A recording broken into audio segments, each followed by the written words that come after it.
هو قال لي كده. بحب ارحب بالزمان. الحمد لله تمام. ربنا يخليك يا رب. هي وردة الأنفوشي، بس النهارده كانت وردة كلية حقوق. في رباعية كان قبل ما انزل الديوان بتاعي رحت عرضت الزمان، ففي رباعية هي نوهت لي عليها وقلت لي الرباعية دي جميلة جدا فعلا نجحت وكسرت الدنيا. بتقول انا بهديها لك النهارده. الرباعية الأولانية بتقول: يم العيون الذهب والرمش ماس فضي الحضن حضن حبيبك، فضي الهموم فضي زارع جمالك ذهب، طرح الهنا في أرضي، شايلك في نن العين ما انت يا حمى عرضي. النهارده انا هقول لك قصيده يمكن ما سمعتهاش مني قبل كده خالص. هي قصيده الثوره، عشان عذرا انا ما كنتش محضر النهارده. عنوان القصيده قصيده الثوره ولا ايه؟ لا، دي 3 شجعان ورابعهم جبان. 3 شجعان ورابعهم جبان. تمام. بتقول: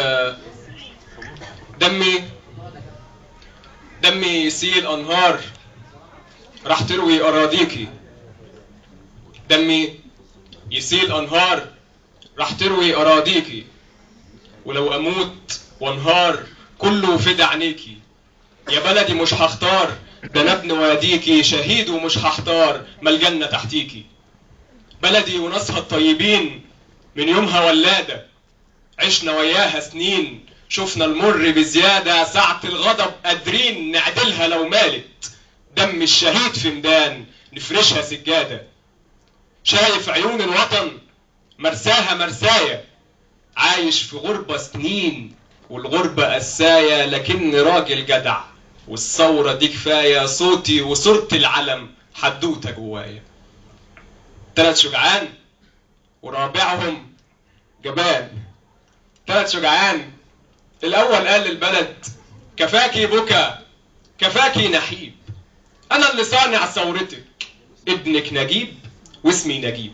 والتاني قال: ليه البلد فيها احتلال، لازم نأمم القناة، يبقى العدو في أرضنا ده شيء محال، اصحى يا عم فوق يا خال، قوم يا جندي قوم وحاصر مصر العزيزة، ما تعيش قاصر وناس مناصر. أما التالت ده حكاية يا ولاد، جراهم فيران برا البلاد. تالت قال ان العدو معروف لئيم لكن عبيط وكمان غشيم، في الحرب نقدر نهزمه ونهدمه ونشرذمه، وهو ده اللي كان حرب اكتوبر اللي حفر ليها الزمان في جبهته يوم العبور، كل راجل من رجالك خلى يوم الضلمه نور، كل واحد كان يقول الله اكبر، اليوم صيام ينتصر يموت شهيد، وده يبقى عيد لما قابل ربنا وابقى شهيد، كل راجل من رجالك يومها قام وعوض اللي فات، اما انا فاسمي محمد انور السادات. اما الجبان فقال للعدو: يلا اشتروا، هفتح مزاد من غير ميعاد مش هقفله، فيه الاراضي والمصانع حتى التاريخ من اوله، ويلا تعالوا بقى اشتروا برخص التراب، مش هخلي في البلد غير السراب، خبط على الباب الازاز، ارض مصانع بحر غاز، عايز الغاز يلا اشتري، وابن الجدار شد الحصار، عايز دمار اصله جبان، بس بشرط يجي الوريث يبقى رئيس وده العبان، وما تخافوش في الحرب ابدا لا ملوش، تافه ملوش في الجهاد اصله فساد وابن فساد، شلة عصابة وشوية حرامية اتفقوا وترهنوا، وكان الرهان على شعب قالوا انه مات، قالوا عنه انه كلامه زي السكات، شعب عمره لا هيعترض ولا ينتفض، شعب مات، نسيوا ان شعب عمره ما اتهزم،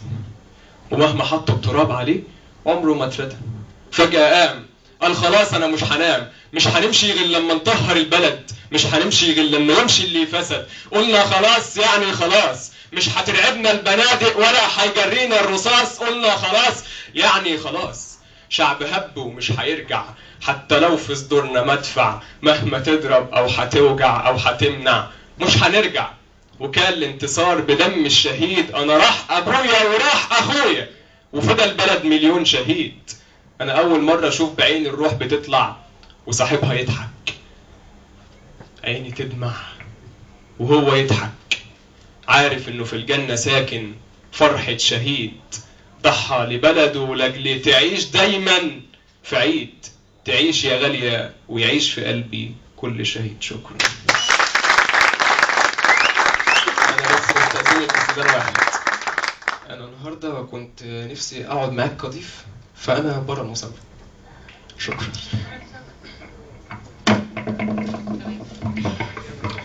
بنشكر ياسر. ومعنا دلوقتي الشاعر أحمد عبد الحكيم.